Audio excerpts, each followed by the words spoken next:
If you're a policymaker, you're a politician, and you're sitting there in front of the microphones with all the media, and they go, okay, what should we do on Monday? Do we open the schools or keep them closed? They're not looking for, well, I'd say a 60%. The policymakers, politicians feel the need to say, this is what we absolutely must do. So never assign a 0 or 100% to anything, because we're fallible. Who knows? You can read biblical stories and religious literature and find some deeper truths in them. So instead of just saying, these are just myths, fake stories, taking a more respectful approach that Democrats are now, they're all a bunch of atheists, seculars, cat ladies, no babies, and we're going to be overrun by Islam. And even if I'm not a Christian, at least the Christians, understand what Islam is up to, and they even know what a woman is, right?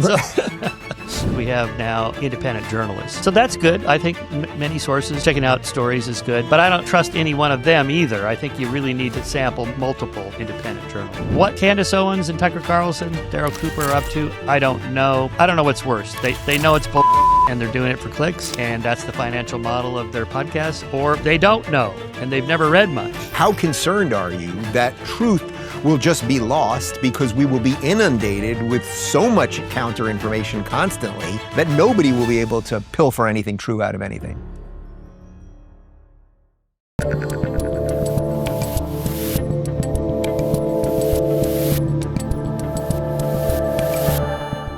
All right, I'm Dave Rubin, and joining me today is the founder of Skeptic Magazine and the author of the new book, Truth: What It Is, How to Find It, and Why It Still Matters. My old friend and Rubin Report returning guest, probably top 5 Rubin Report guest of all time, at least in appearances, Michael Shermer. How are you, my friend? Nice to see you, Dave. Yeah, we go all the way back to where you had a studio from, who was the Roseanne Barr's studio. It's a little known fact that I used to borrow Roseanne Barr's studio outside the airport in Los Angeles. That was the first time we ever sat down in person. So that was about 2017. But I had you on the show probably fall of 2015. You were one of the first guests of the show, and we go way back. So I'm going to ask you the question that I ask you every time we start a show, because every time we start a show, you have a new book. I ask you the same question, which is, how many books have you written? And let's see if you even know. Okay, I think this is number 14. I think. Well, see, back in the 80s, I did have a couple of cycling books. I don't count those.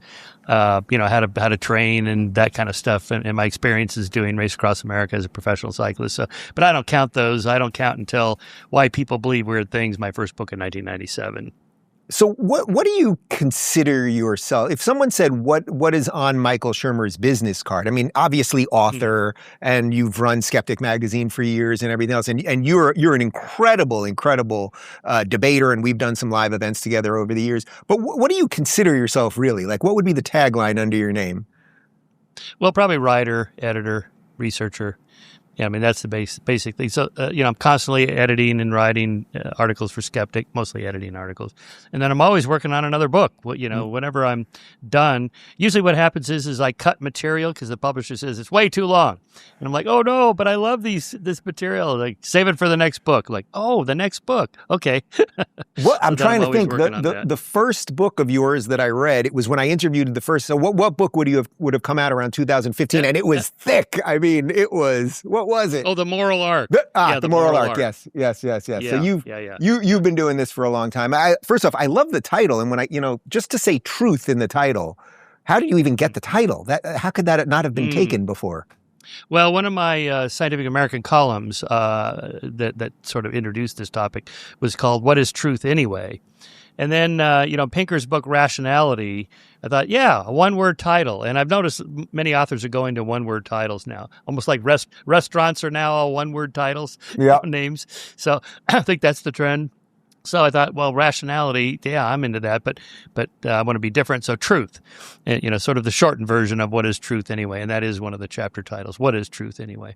And one of the things that I love about you, and then we'll dive into the book and we'll do some current events and all that, is that you're a great creditor to the people that you get ideas from. I mean, you even did it right there with Pinker. And it's something that I've really tried to incorporate in the show. I know so many people that kind of try to steal ideas or pretend everything popped out of thin air or they came up with it that morning. And I remember when I sat down, we did it the first time, you mentioned all of these people, and it's an homage to them, and it's an honorable thing to do. So let's dive in, Shermer. Truth.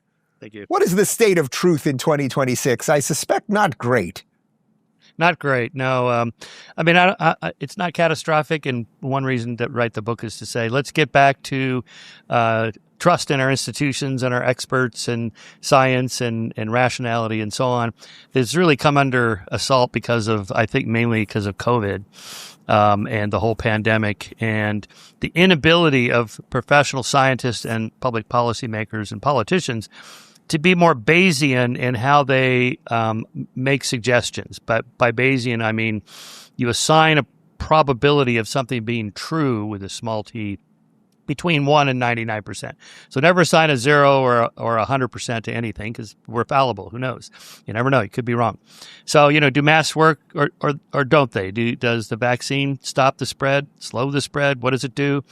And so on. And instead of saying, at the moment, we think we should close the schools and have social distancing and wear masks, but we're really and actually not sure. So we're going to recommend this now, and then maybe in a week or two, we'll change our minds. But they don't say that. They go, okay, here's what the science has settled. Here's what we know. And then, a month later, never mind. Now we're going to go with this. And now we know that by the fall of 2020, let's say everything started shut down in March of 2020. By the fall, it was clear, this is Jay Bhattacharya's Great Barrington Declaration. We really don't need to keep the schools closed anymore. I mean, this virus mainly affects older people, people with pre-existing conditions, obesity, and so on. These kids are going to be fine.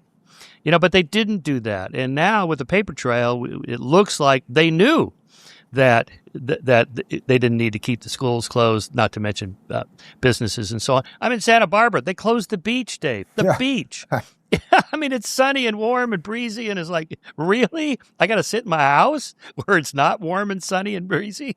So what? And Well, what do you think where does that come from? Is that hubris on the part of the scientists, or does that tell you a little bit more about just what the nature of power is, and that when these people were given a certain power over other people, they simply just didn't want to give it up?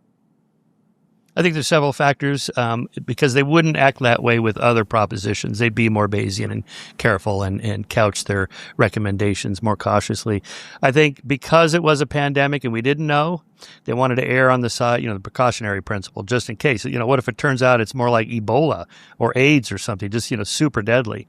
It didn't turn out to be that way, but they didn't know for sure at the time. But then also, it now looks like the timing, although probably people won't admit to this, but when, it looked like, for example, the teachers' unions were thinking of reopening the schools in the fall of 2020. And then I think in June or July, Trump said, I want the schools open in the fall. And then immediately the teachers' unions are like, oh, no, in that case. Now, I think really Trump derangement syndrome it's a thing. I've seen many of my friends and colleagues, they just cannot think clearly when that word comes into the conversation. And I think there's some of that. And then and then also, if you're a policymaker, you're a politician, and you're sitting there in front of the microphones with all the media, and they go, okay, what should we do on Monday? Do we open the schools or keep them closed? And, they're not looking for, well, I'd say a 60%. I think the policymakers, politicians feel the need to say, this is what we absolutely must do. Mm-hmm. And we're going to do that. And they wouldn't do that for other things. But I think it's that because, just the circumstances. It's interesting because you said get back to trusting our institutions. And I think so many people have so soured on our institutions that I don't know how many can be gotten back to. Obviously what Bobby Kennedy's doing at HHS and then bringing in Bhattacharya and some of these other people, there's some new faith, I would say, from where I sit. But I know that there's a lot of people on the other side that now trust those institutions even less. Yeah. Okay. So it's very politicized in those circumstances. Jay Bhattacharya, I know him fairly well, and he's a really good guy, and he's not a fringe epidemiologist. For God's sakes, he's got 2 PhDs. He's at Stanford University, PhD in economics, PhD in epidemiology. How can you call this guy a fringe?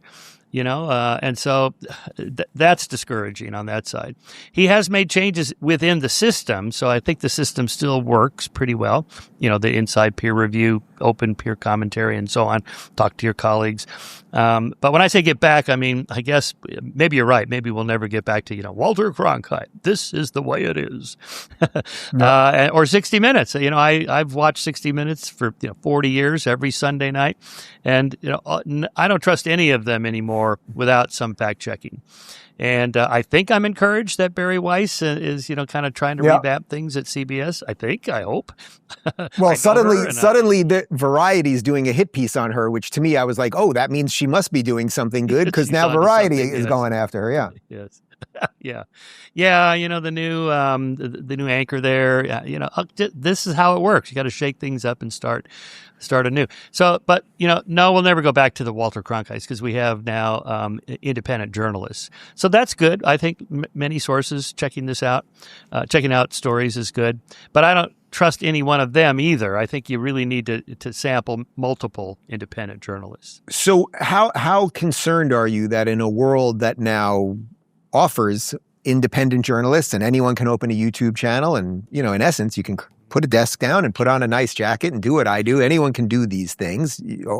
Hopefully they don't do it. I guess if I do it, okay, hopefully not as well as me. But in that world where we all can do this, how concerned are you that truth, and I would like you to define truth, by the way, but how concerned are you that truth will just be lost because we will be inundated with so much counter information constantly that nobody will be able to pilfer anything true out of anything? Yeah, I do worry about that. Remember Steve Bannon's line about throw shit at the system and people won't know what to believe, and then we'll tell them what the truth is. Yeah. Okay, that's not a good solution either. Truth is defined. I define truth as something confirmed to such an extent it would be rational to offer our provisional assent. That is to say, truth with a small t, provisional. I could change my mind tomorrow. In Bayesian language, my priors, what I know now about something, lead me to a certain level of credence or confidence that it's true, 80% or 60% or whatever. But I may change my mind. I mean, so Bayesian reasoning is all about assessing new evidence and when you should change your mind when the evidence changes. And that's an ongoing process that I think, if more of us could adopt that would be helpful to evaluate these particular claims. But I worry about just say the Somali fraud cases in Minneapolis. Apparently this has been known for or Minnesota, been known for a long time. Okay.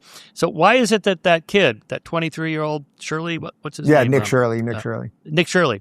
How come it took him to make this a national story?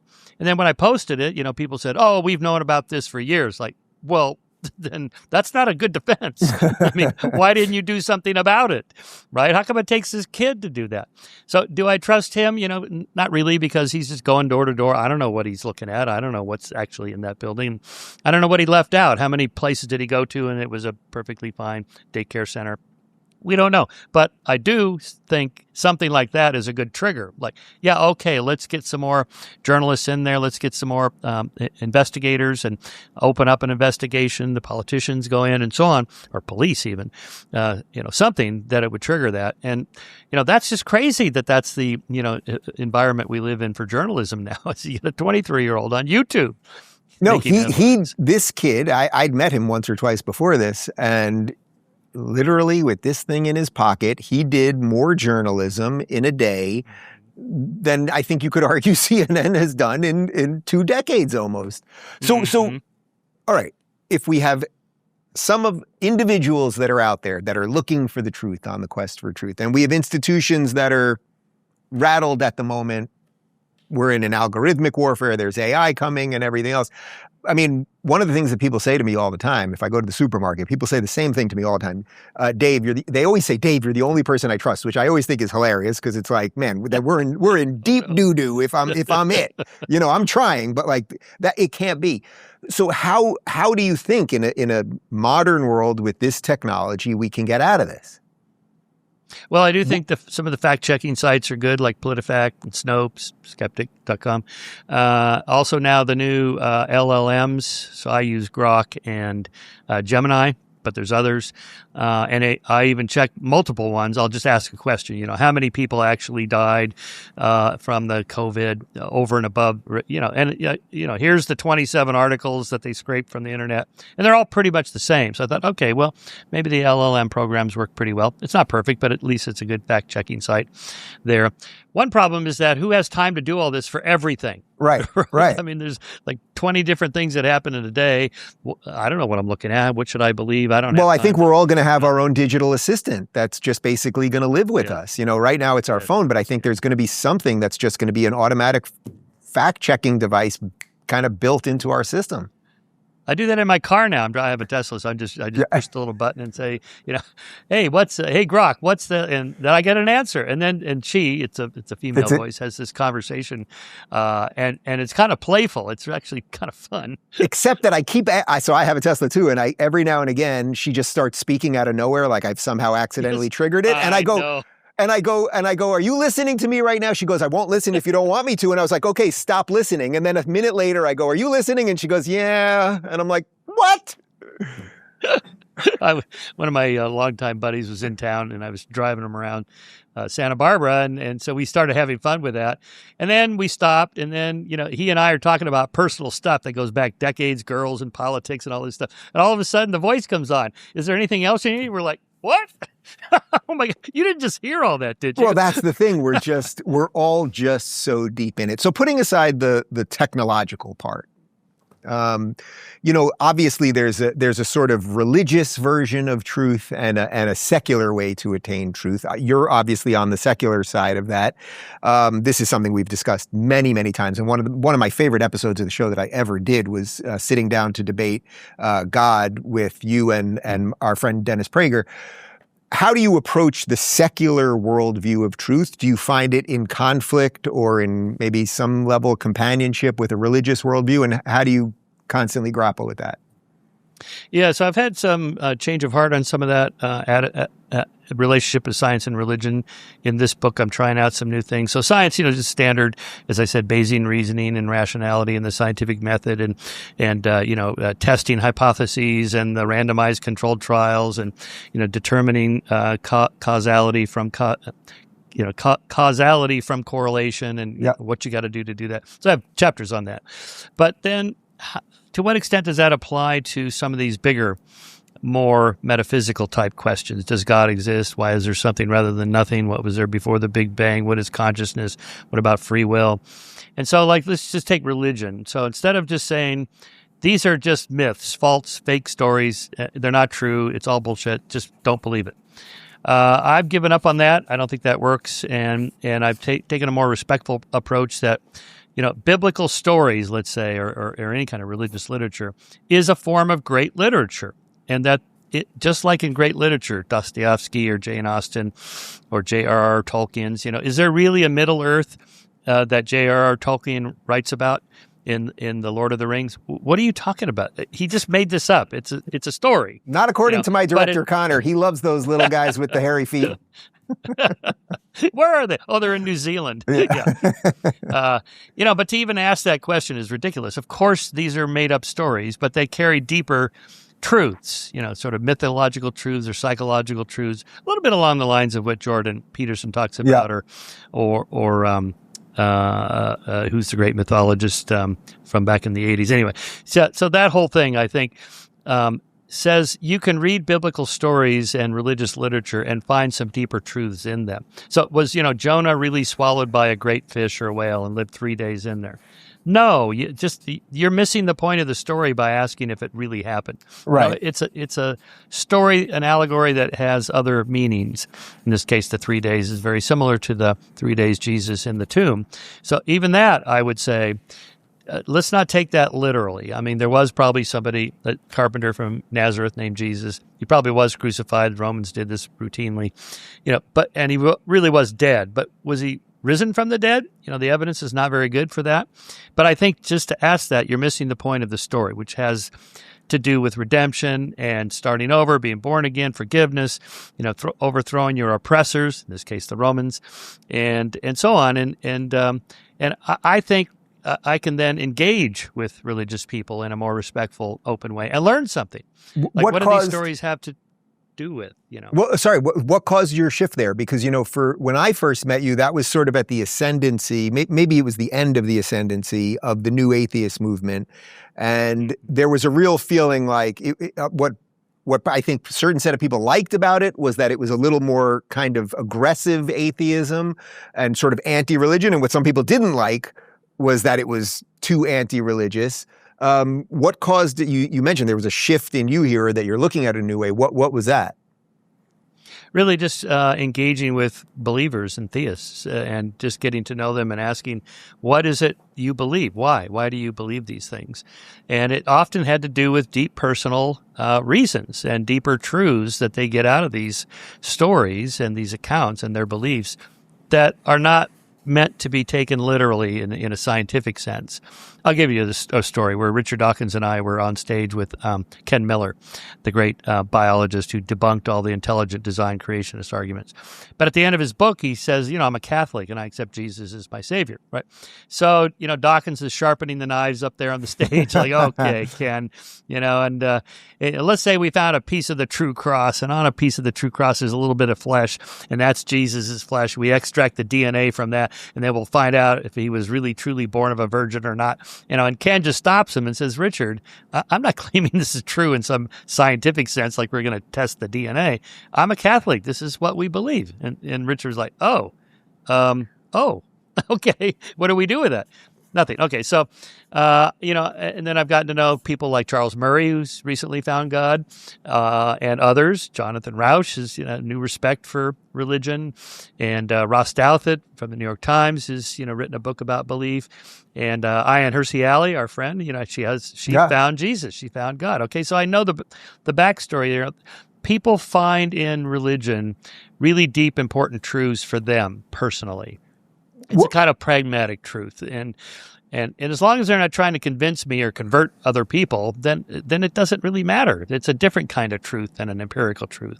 What has that taught you about the story of powers? The power of stories, because it's interesting. Sort of what you're saying is, okay, there's empirical evidence that can lead us to scientific here and now truth, but in some sense it needs the memification to scale. And maybe that's why, an atheist movement, which even at its best can't really scale because there's not enough imagination to capture people. And that's just part of the human experience. Yeah, there have been attempts over the years to build like secular churches in every city.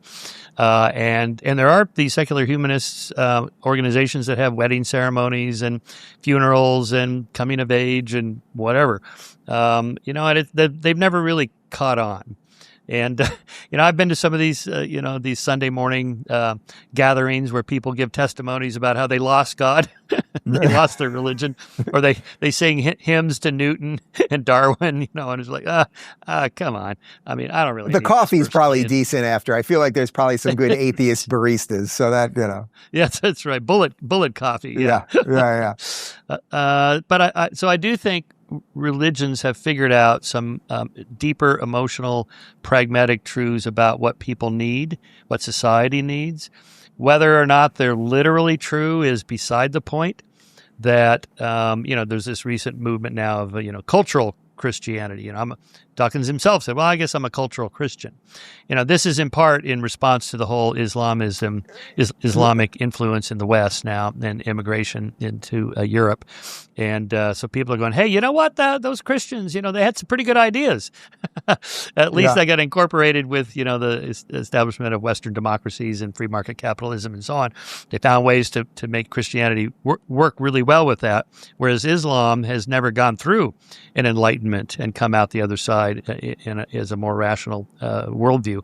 So I think by that, people are saying, I know maybe it's, this story is not true, but, there's value in some of their principles. It's like, okay, all right, I can respect that. Right. And to me, putting aside my own beliefs for a second, that seems like enough of a reason to argue for a loosely, let's say, Christian Western world, because Dawkins himself has basically said he's thrilled to live in a Christian country because he knows that the purely secular version of it, there's no chance in hell they're going to stand up to radical Islam. And actually, ironically, the Christian West may not stand up to it either, which that's a whole other topic, I suppose. Yes, I'm also worried about that in terms of like Democrats are now portrayed as they're all a bunch of atheist seculars, cat ladies, no babies, and we're going to be overrun by Islam. And even if I'm not a Christian, at least the Christians, understand what Islam is up to, and they even know what a woman is, right? So I've actually had theists go, yeah, that Shermer guy, he's an atheist, but at least he knows what a woman is. It's like, yeah, I do. Okay, so there's certain kinds of truths there that I think some cultures are really better than others, and liberals have a hard time saying that. And I'm worried that they're not going to come around. I thought after the last election things would change, but I don't know. I mean, you still had that gynecologist last week who could not answer Josh Hawley's question: can men get pregnant? I mean, it's so simple. Here was my answer to that. Senator, no, of course men cannot get pregnant. Now, I do encounter in my practice some women who identify as men. Right. I want to be tolerant. I want to go along to get along. So I just go, yeah, okay. But is she literally a man? No, she's still a woman. So yeah, She can get pregnant. And it shows you how their ideology then gets put above truth, because she basically, the next thing out of her mouth when she couldn't answer the question was, well, I wanted to know if you were asking me for political purposes, but that's separate. That's completely separate than what the truth is. Let me ask you something else. So you, for years and years, you have been debunking conspiracy theories, whether it's 9/11 stuff, Holocaust stuff, aliens. We can do a long list of the stuff that you've really been on the forefront and done work on the ground and gone to places to get firsthand evidence and everything. One of the things that I'm seeing right now that you see online, I don't know how much of it's bubbled into the real world, is there seems to also be an upending of our history, particularly, I would say, starting in World War II. There now is just a group of people online that are just trying to rewrite everything. Churchill was the architect of evil during World War II, and Hitler was kind of a good guy. Like, just all of this stuff. Mm-hmm. Again, I mean, it's sort of connected to what we discussed earlier, but in an age of information where we're going to be slammed with everything, like, how are we going to preserve a true past? Mm-hmm. I have a chapter in the book on historical truths. How do we know what happened in the past? Well, we can know. You can actually test different hypotheses, look what the evidence points to, look for a convergence of evidence to one conclusion over another, look at what the consensus of what professional historians say about this, like in response to the 1619 Project.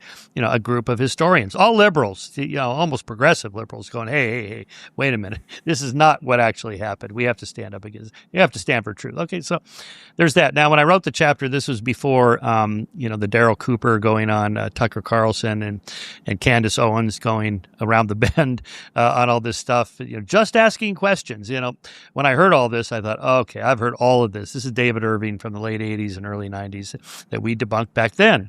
And then I wrote that book, Denying History, about, here's their arguments, here's why they're wrong, here's what David Irving is actually up to. What Candace Owens and Tucker Carlson, Daryl Cooper are up to, I don't know.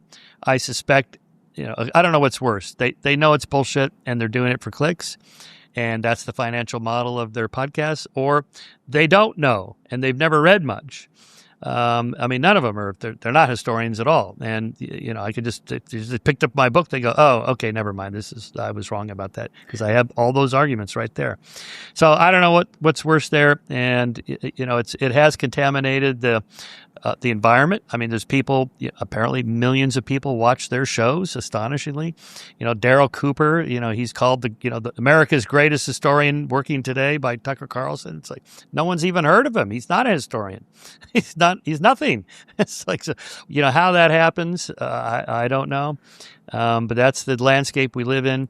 I guess my free speech, Puritanism, in essence, says, no, I don't want the government to come in and ban Tucker Carlson. Of course. They can say whatever they want. Yeah. But I can come on your show and go, you know what they're saying is a bunch of bullshit, and here's why. Hitler was the bad guy, Churchill was not the bad guy, and here's how we know all the things he said are wrong. What do you think about the way they've used the phrase just asking questions, because you as a skeptic, everything I know about you is to tell people ask questions and you've several times here mentioned test hypotheses and all these things. So the idea of asking questions is obviously positive. They've somehow perverted it, though, to mean something else in some sense, that there is no reality first. And if there's no reality first, well, congratulations, you will be swimming in a pool of questions the rest of your life. That's right. Yeah, of course, asking questions is good, but what are they really up to? Are they really just asking questions? We actually call that jacking off. They're just jacking off. They already have an agenda. The questions are all moving in a particular direction. How many people could have really been incinerated in the crematoria at Auschwitz-Birkenau Crema 2 per 24-hour period to get to those numbers? I'm not saying they didn't do it. I'm just wondering, how is it possible? Okay, they're not historians looking to understand what happened in the Holocaust. They're asking this for a particular reason. Usually when you dig down, there's some anti-Semitism there's some anti-Israel there, and it has nothing to do with the Holocaust. So you don't have to dig very deep for that. Creationists did the same thing. How do you explain the origin of DNA or the bacteria flagellum or the eye or whatever? They're not just curious because they can just pick up a textbook and read it. They're asking because they want to move the conversation in a different direction. Therefore, the biblical story is true and so on. So it's a religious agenda. In the case of Candace Owens and Tucker, probably a political, some kind of political ideology agenda. What do you make of sort of the psychological makeup of the people who can be swayed by these things? I've sort of in the last 2 years, as we've seen kind of more of this just asking questions, craziness and conspiracy theories that never go anywhere, and stay tuned for tomorrow's exciting episode, which never gets to the conclusion. One of the things that I've sort of started to think is, well, there's just a certain type of person that is willing or not willing, that is in some sense preconditioned to that kind of thinking. And another type of person just somehow inherently has some defenses against that. There may be a religious reason for some of this. I don't know exactly, but what do you make of that? Well, there's a theory in cognitive psychology called default to truth. That is to say, most of us, most of the time, just default to believing what we're told, because who has time to fact check everything? That's true in some cases, but if it's something important, people actually are reasonably rational and cautious and skeptical. Or else everybody would join cults, for example. Cults is a good example. We can name them, Scientology or Heaven's Gate or Jim Jones or whatever. And people point to that, go, look how gullible and stupid people are to join those things and just believe whatever they're told.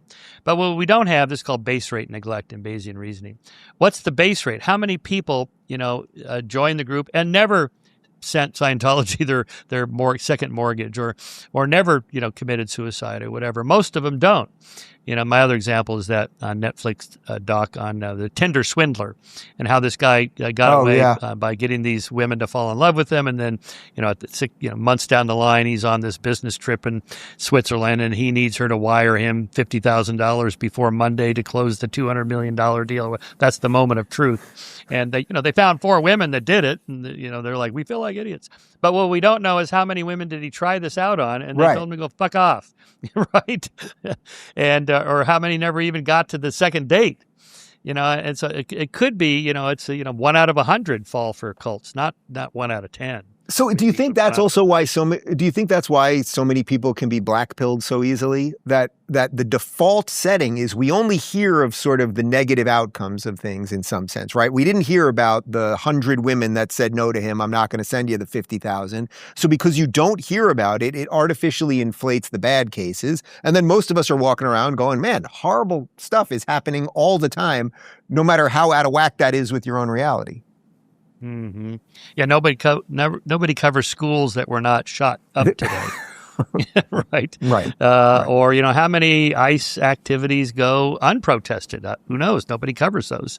And so again, you have to have that base rate. The outrage of the ICE agents are pulling some grandpa out of his house half dressed or whatever. Okay, that looks pretty bad. But how many of the bad hombres that they got that are sexual offenders? How come people don't film those, or if they do, why don't they post those? So even video, it's on video. I can see it with my own eyes.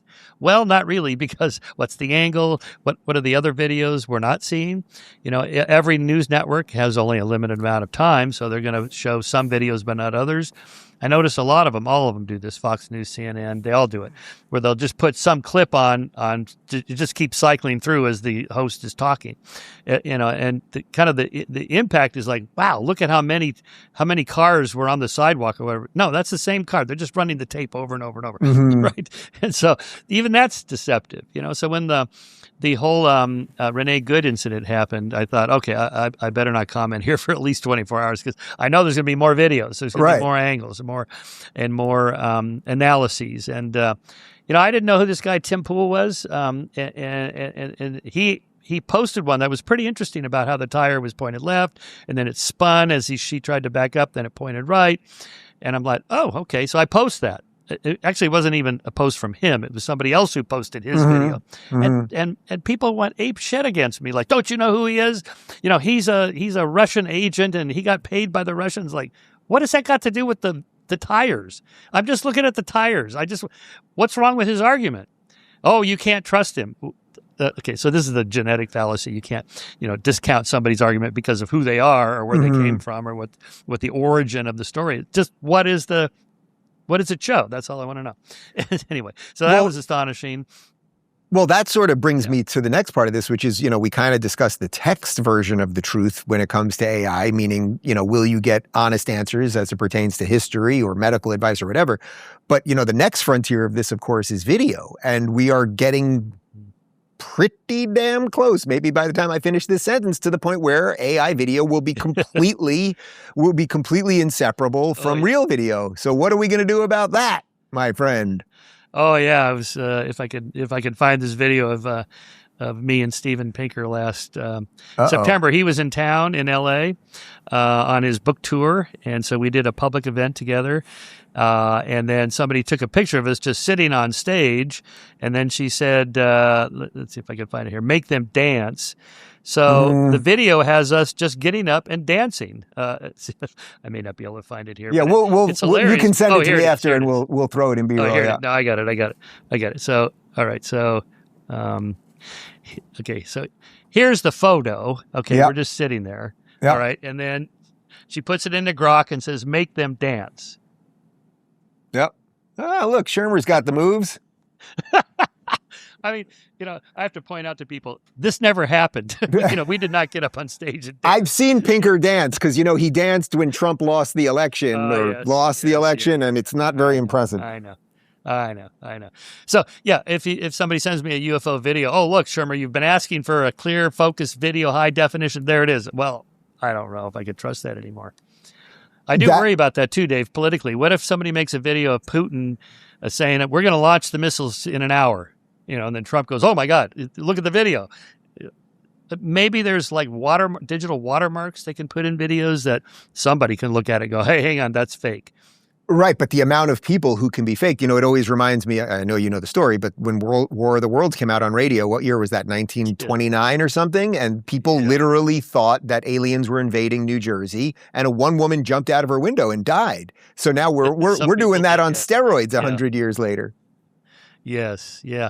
Well, because if you trust the institutions and then they show you something, again, that's a reasonable default to truth because that you have a history of trusting, it's Walter Cronkite, and so that's famously when he turned against the Vietnam War, Nixon's like, uh-oh, because everybody trusts this guy.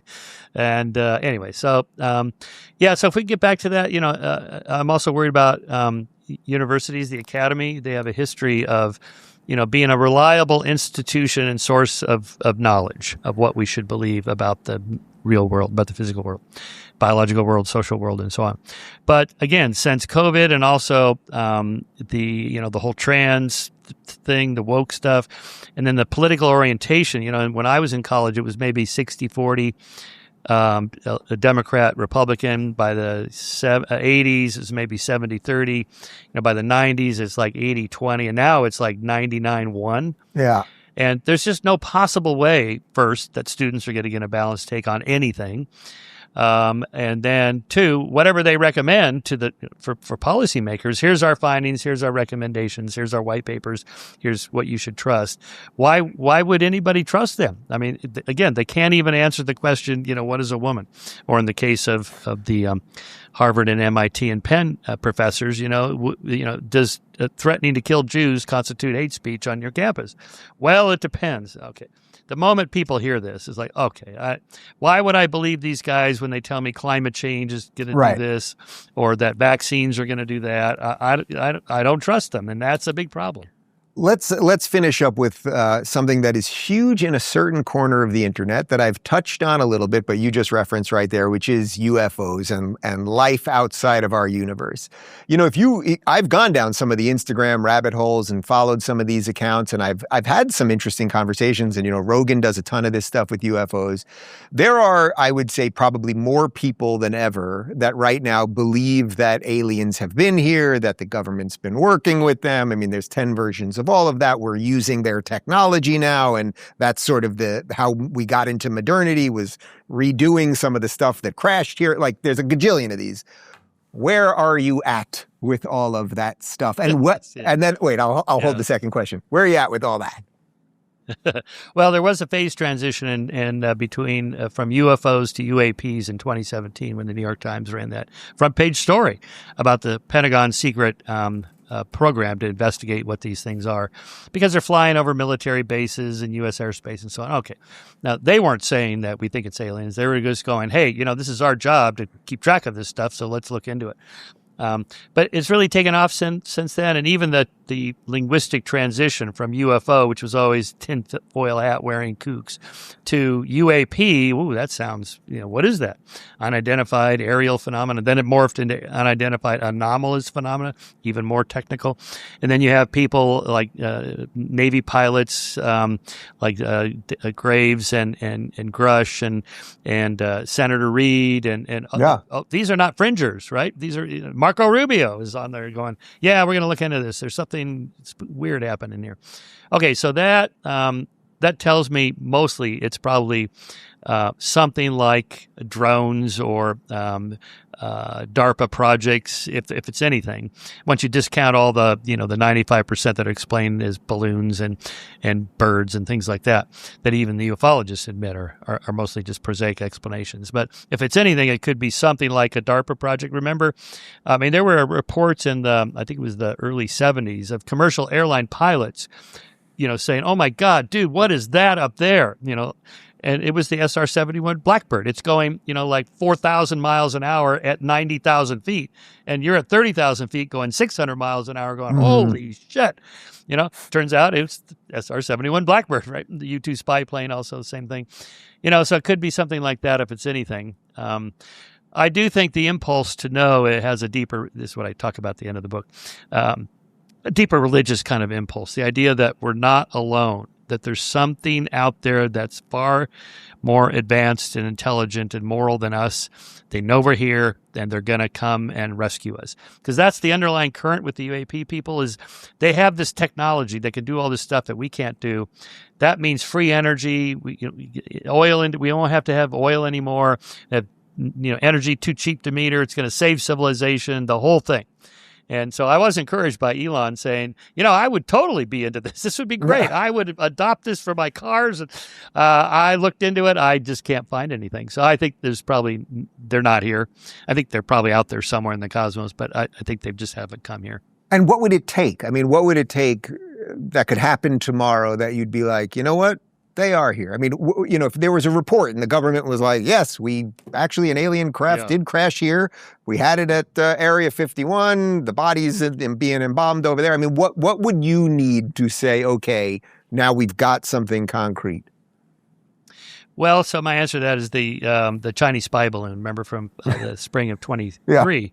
It just floated right over the United States. Everybody's like, what the hell is that? Well, within hours, we got high definition photographs of it, video. They scrambled jets up there. The jet is right there. It's right, just 100 meters away.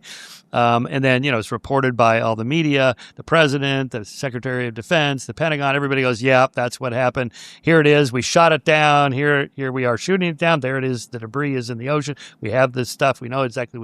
That would do it, because that would be true disclosure. But what we get instead from all these people is, well, we have all that. It's just like that. Okay, can we see it? No, it's classified. And I'll lose my job, or I'll, whatever. I'll have to tell you in some other, a skiff, one of these super private meetings. And even Marco Rubio, he's quoted in that film, Age of Disclosure. As if he's saying, I know there's something. But afterwards, he said, after they interviewed him, he went on Hannity. And he said, do you really think this? He goes, well, they kind of cut it in a way that made it look like I was more confident than I actually am. I really don't know. And I would like to know.